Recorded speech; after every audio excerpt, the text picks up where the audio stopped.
They told me it was just for a little while, just until I was back on my feet. I signed the papers, believing them.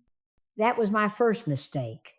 Hello, my name is Linda Mae Carlson, and I am 74 years old. I'm not confused, I'm not senile, and I'm not telling this story because I want sympathy. I'm telling it because there's a special kind of betrayal that only comes from the people who once called you mom. And I lived it slowly, quietly, one signature at a time. If you're expecting shouting, slammed doors, or some dramatic screaming match, that's not how this began. It started with smiles, with casseroles, with my daughter brushing my hair and saying, "This is just temporary, Mom," with my son squeezing my hand and saying, "We'll get you home soon," and with contracts they never planned to undo. It happened after my fall, not a dramatic one. I tripped over the edge of a rug in my own living room, landed wrong, and cracked my hip. Pain like lightning, bright and immediate. The ambulance lights reflected off my front windows, and I remember thinking as they rolled me out, "I'll be back here in a few weeks." That house was mine, fully paid, every creaky floorboard and stubborn cabinet drawer earned over decades. My husband built the back porch with his own hands. He's been gone 11 years now, but the house still felt like him, like us. After surgery, after the rehab wing, after the careful smiles from doctors who said things like, "Recovery varies at your age," my children started having conversations without me. I could hear it in their voices, the way they spoke a little slower, a little louder, the way my opinions were met with nods instead of answers. One afternoon, my daughter Karen sat at the edge of my hospital bed holding a clipboard. She smelled like perfume and worry. "We found a place," she said gently, "just for now." My son Mark stood behind her, arms crossed, eyes fixed on the wall like he didn't want to see my reaction. "A place?" I asked. "A nursing facility," Karen said quickly, rushing the words. "But a nice one, just while you heal." I frowned. "I can heal at home." Mark finally spoke. "Mom, be reasonable." That word, reasonable. It's amazing how often women hear it when they're being pushed somewhere they don't want to go. They showed me pictures on a tablet: smiling seniors, sunny windows, a garden courtyard. Everything looked clean and neutral and nothing like home. "You'll only be there a few months," Karen promised. "Temporary." I didn't want to argue. I was tired. I was sore. I was afraid of becoming a burden. So when the administrator came in with her practice smile and stack of forms, I signed where they pointed. "No one," explained the fine print. The place smelled like disinfectant and overcooked vegetables. My room was small, functional, beige in a way that made time feel flat. They let me bring a lamp and two framed photos. That was it. The first week, my children visited every day. Karen fluffed my pillow. Mark brought coffee. They talked about how quickly I'd be home. The second week, visits dropped to every other day. The third week, excuses started: traffic, work, kids' schedules. By the end of the first month, I was eating dinner alone at a table meant for four, listening to other people's televisions through thin walls, and staring at a calendar no one seemed interested in updating. I asked the nurse one morning, "When am I scheduled to be discharged?" She gave me a look that was kind but careful.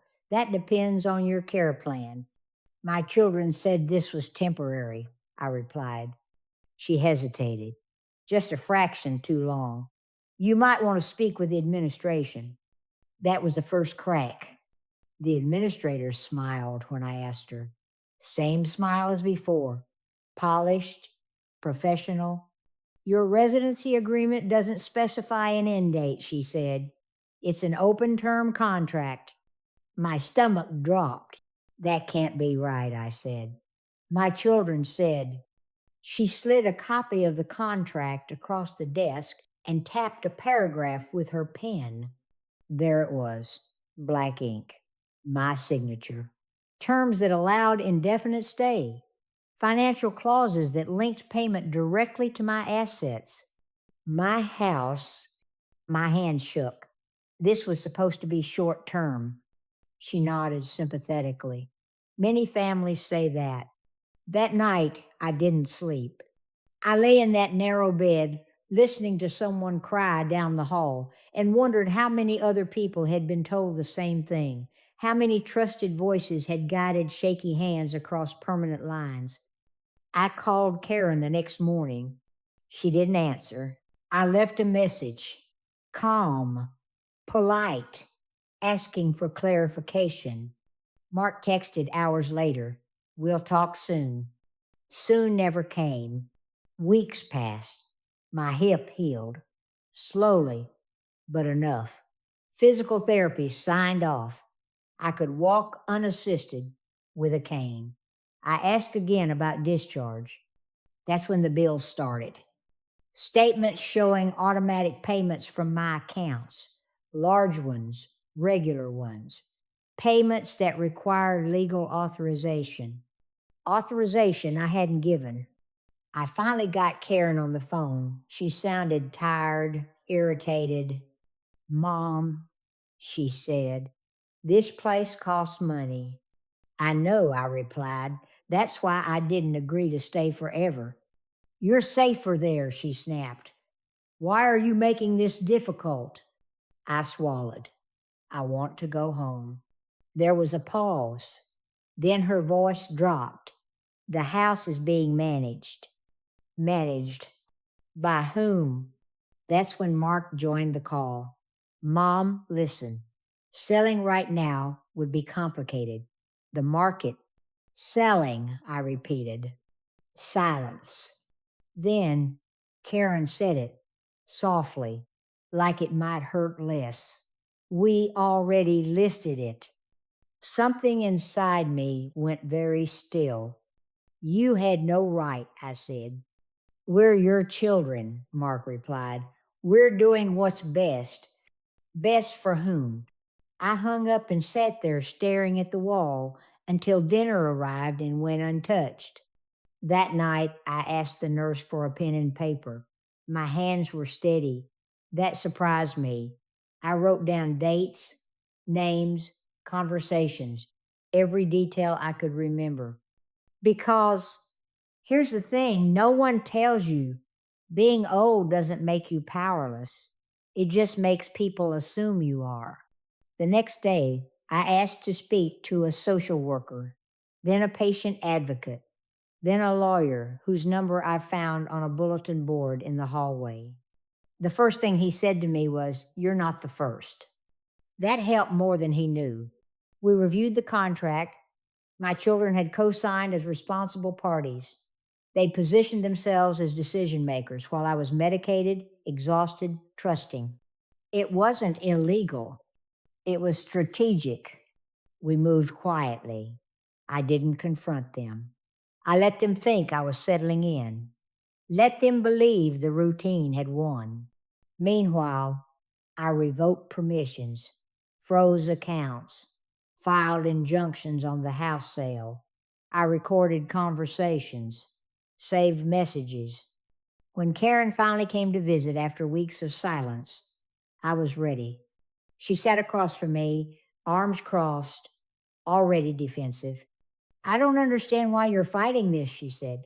"You're comfortable here." I smiled, a real one. "Temporary," I reminded her. Her face flickered. I slid a folder across the table. Legal documents, notices, my new power of attorney assignment. Not her, not Mark. Her mouth opened, closed. "You went behind our backs," she whispered. "No," I said calmly. "I went around you." Mark showed up furious the next day. loud, accusatory. He threatened legal action. I welcomed it because the truth has a way of surviving paperwork. Within 2 months, the house was back under my control. The nursing home contract was terminated under revised medical assessment. I moved into a small apartment of my choosing, closer to a park, farther from expectations.